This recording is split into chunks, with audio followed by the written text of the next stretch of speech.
Dear students, उम्मीद करता हूं कि आप खैरियत से होंगे। पहला लेक्चर मैंने जब 10th का दिया था तो उसमें मैंने इंट्रो भी आपको करवाया था कि जो है वो पेपर पैटर्न किस तरह आना है 10th का, और उसमें हम नंबरों को कैसे गेन कर सकते हैं मैथमेटिक्स के अंदर।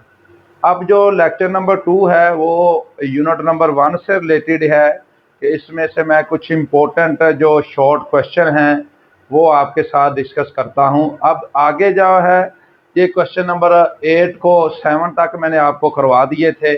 अब 8 वाला जो क्वेश्चन है इसमें मैंने क्या करना है कि आपने इसको सोल्व करना है कि फैक्टराइजेशन मेथड से। ये पेपर के अंदर बहुत दफ़ा ये क्वेश्चन आया हुआ है कि इसको आपने फैक्टराइजेशन के मेथड से, अगर आप पिछले पेपर जो है उठा के देखेंगे ना तो उसमें से ये एक वाले क्वेश्चन भी आपको नज़र आएंगे। आगे जाके मैं आपको जो पास्ट पेपर हैं जो वो पेपर जो यानी कि पिछले सालों के आए हुए हैं वो भी मैं इंशाल्लाह ताला आपको अपने चैनल के ऊपर ही आपको जो है वो साथ साथ सोल्व करवाता जाऊंगा और साथ साथ गेस्ट पेपर को भी जो है वो भी डिस्कस करता जाऊंगा। अब इसमें हमारे पास क्या है कि इसको आपने सोल्व करना है। सोल्व का मतलब होता क्या है?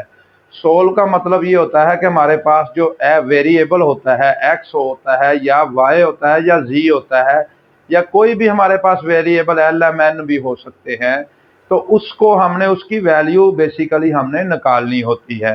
अब इसमें क्या करना है कि इसको आपने क्या करना है कि 5x की पावर, जब हमने इसका सोल्यूशन इसका स्टार्ट करना है तो क्या करना है, इसको ज़रा ध्यान से गौर से देखना है। 5x की पावर 2 है इज इक्वल टू 15x है, तो हमने x की वैल्यू निकालनी है।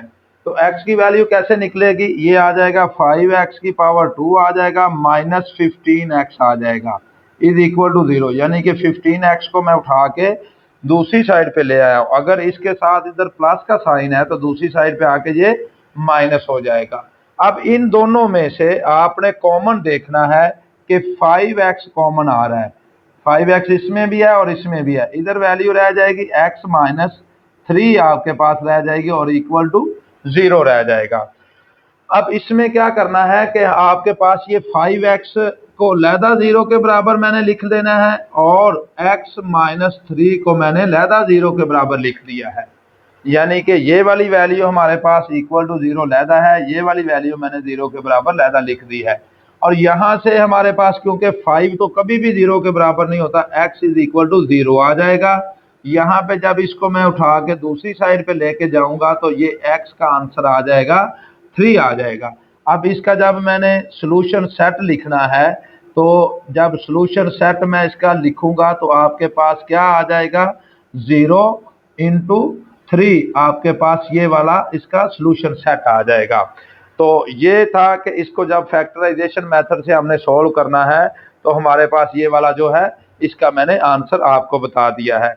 नेक्स्ट जो है क्वेश्चन है वो भी आपने लिखना है कि उसको भी आपने सॉल्व करना है कि इसको क्वेश्चन नंबर जो 9 है उसको 9 का मैं नाम दे देता हूं। क्वेश्चन नंबर जो 9 है उसमें भी आपने क्या करना है, solve by the solve the equation by factorization method. Solve the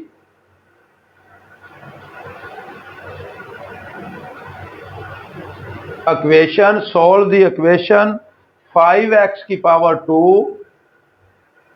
is equal to 30 by factorisation method के आपने फैक्टराइजेशन मेथड से इसको क्या करना है, सोल्व करना है कि 5x की पावर 2 और इज इक्वल टू हमारे पास 30 है। इसको क्या करना है, फैक्टराइजेशन के मेथड से हमने सोल्व करना है। तो सॉल्यूशन क्या होगा इसका भी आपके पास गौर से जरा देखना है। वही जैसे पहले क्वेश्चन के अंदर बताया था, 5x की पावर 2 इज इक्वल टू 30 है। इनको क्या करेंगे, 5x की पावर 2 माइनस 30 को मैंने इधर से उठाया दूसरी साइड पे ले गया हूं, इसको इधर से उठा के दूसरी साइड पे लेके गया हूं तो ये माइनस 30 हो जाएगा। इसमें से 5 को मैंने कॉमन लिख दिया है, 30x होगा। इसके साथ क्या वैल्यू है, 30x है ये वाली वैल्यू, इसके साथ भी 30 है और जब ये जाएगा तो 30x हो जाएगा। तो ये वाला इन दोनों में से जब मैं कॉमन लिया तो 5x आ जाएगा, तो इधर वाली वैल्यू क्या रह जाएगी, x माइनस 6 रह जाएगी आपके पास, क्योंकि इधर से भी 5 कॉमन चला गया है, 5x को मैंने कॉमन लिख दिया इक्वल टू 0। ये 5x अलहदा 0 के बराबर आ जाएगा और x माइनस 6 जो है ये अलहदा आपके पास 0 के बराबर आ जाएगा। अब इधर से जो x की वैल्यू निकलेगी वो क्या आ जाएगी कि x इज इक्वल टू 0 आ जाएगा और इधर से x की वैल्यू जो निकलेगी वो 6 आ जाएगा। अब जब आपने इसका सॉल्यूशन सेट लिखना है तो ये आपके पास आ जाएगा 0 और 6, ये वाला मेरा बेटा आपके पास क्या आ जाएगा, इसका सॉल्यूशन सेट आपके पास आ जाएगा। ये भी एक क्वेश्चन था जिसको हमने क्या किया था, फैक्टराइजेशन के मेथड से मैंने सॉल्व किया है। अब आगे आपके पास क्वाड्रेटिक इक्वेशन है, इसको भी हमने क्या करना है, सॉल्व दी। आपने क्या करना है, क्वेश्चन नंबर 10 का नाम आपने दे देना है इसको। जो 10 वाला है इसको ध्यान से जरा देखना है, थोड़ा सा ये क्वेश्चन जो है वो समझ के करने वाला है, तो इसको जरा ध्यान से देखेंगे कि हमारे पास क्या है, solve by the factorisation method, solve by the factorisation method. Value क्या दी हुई है आपके पास, वैल्यू दी हुई है कि 3x की पावर 2 आ जाएगा हम आपके पास, 3x की power 2 minus 6x is equal to आपके पास क्या आ जाएगा, x प्लस 20। ये वाला आपके पास, इसको भी हमने सोल्व करना है। अभी इसको क्वेश्चन को सोल्व करने से पहले थोड़ा सा मैं आपको बता दूं कि पहले आपने इस इक्वेशन को क्या करना है, स्टैंडर्ड फॉर्म के अंदर लेके आना है, क्योंकि ये जो इक्वेशन हमारे पास दी हुई है ये स्टैंडर्ड फॉर्म के अंदर नहीं है। हमने क्या करना है, इसको स्टैंडर्ड फॉर्म के अंदर लेके आना है। अब स्टैंडर्ड फॉर्म के अंदर कैसे आएगी, सबसे पहले मैंने क्या किया, ये 3x का स्क्वायर वैसे का वैसे माइनस 6x है, इसको भी उठा के इधर ले आया हूं, minus x minus 20 is equal to 0 के बराबर है, कि इस x को भी मैं उठा के दूसरी साइड पे ले गया हूं और इस 20 को भी उठा के मैं दूसरी साइड पे ले आया हूं। अब इसको जब आगे मैंने करना है तो आपके पास क्या किया इसको, कि ये x है आपके पास 6x है और ये भी माइनस x है, तो ये क्या हो जाएगा आपके पास 3x की power 2 minus 7x minus 20 equal to 0 आपके पास आ जाएगा। अब यहाँ पे जो बात थोड़ी सी आपने देखनी है कि ये आपके पास क्या बन जाएगी, कि ये आपके पास बन गई है कि स्टैंडर्ड फॉर्म आपके पास आ गई है। अब आपने क्या करना है कि इसके आपने पेयर बनाने हैं। फैक्टराइजेशन करने से पहले आपने क्या करना है कि इसको ध्यान से जरा गौर से देखना है कि पहले ये 9th क्लास के अंदर भी कॉन्सेप्ट मैंने आपको बताया था, जो पिछले लेक्चरों के अंदर भी, और अब भी ये मैं बात आपको बता रहा हूं कि सबसे पहले जो इसके फैक्टर बनाने का तरीका ये है, इस वाली वैल्यू को इस वाली वैल्यू के यानी कि 3 को आपने मल्टीप्लाई कर देना है किसके साथ, माइनस 20 के साथ। यानी कि ये जो वैल्यू है आपकी फर्स्ट वाली वैल्यू है, इस वाली वैल्यू को आपने क्या करना है, ये वाली वैल्यू को मल्टीप्लाई करना है इस एंड वाली वैल्यू के साथ। तो हमारे पास जो आंसर आएगा वो माइनस 60 आएगा। यानी कि जो इधर एक्स स्क्वायर का कोफिशिएंट है या अददी सारा एक्स स्क्वायर का, इसको मल्टीप्लाई करना है आपने एंड वाली वैल्यू कांस्टेंट वैल्यू के साथ। तो इधर जो भी वैल्यू होगी उसको आपने मल्टीप्लाई किया इसके साथ, तो आंसर कितना आ गया, माइनस 60 आ गया आपके पास। अब आपने क्या करना है, एक तो माइनस 60 को ज़हन में रखना है, दूसरी जो ये मिड वाली वैल्यू है इसको भी जरा ध्यान से देखना है कि मिड वाली वैल्यू हमारे पास ये वाली आई हुई है, कौन सी वैल्यू है, 7 वाली, ये -7 है। अब इसको वैल्यू को एक वैल्यू आपने ज़हन में रखनी है -7। अब आपने जब पेयर बनाने हैं या पेयर सोचने हैं तो आपने अपने माइंड में ये सोचना है कि दो वैल्यू आपने सोचनी है जिनको मल्टीप्लाई करने से हमारे पास, यानी कि उनको मल्टीप्लाई करने से हमारे पास कितना आना चाहिए, 60 आना चाहिए। और उन्हीं दोनों वैल्यू को प्लस करने से या माइनस करने से, ऐड करने से या सब्ट्रैक्ट करने से हमारे पास कितना आना चाहिए, -7 आना चाहिए। तो अब इसके लिए मैं क्या करता हूं, मैंने जोड़ा है जो आपके पास पेयर सोचा है, एक 12 और 5 मैंने सोचा है। अब देखें ये क्या होगा, जब 12 को 5 के साथ मल्टीप्लाई करेंगे तो हमारे पास 60 तो आ जाएगा। हमने -60 लाना है, तो -60 लाने के लिए मैंने 12 के साथ माइनस लगा दिया, क्योंकि इसके साथ माइनस है, इसके साथ प्लस है। जब 12 के साथ माइनस में लगाऊंगा तो इसको इसमें से माइनस करूंगा तो वो -7 भी हमारे पास आंसर आएगा इसका।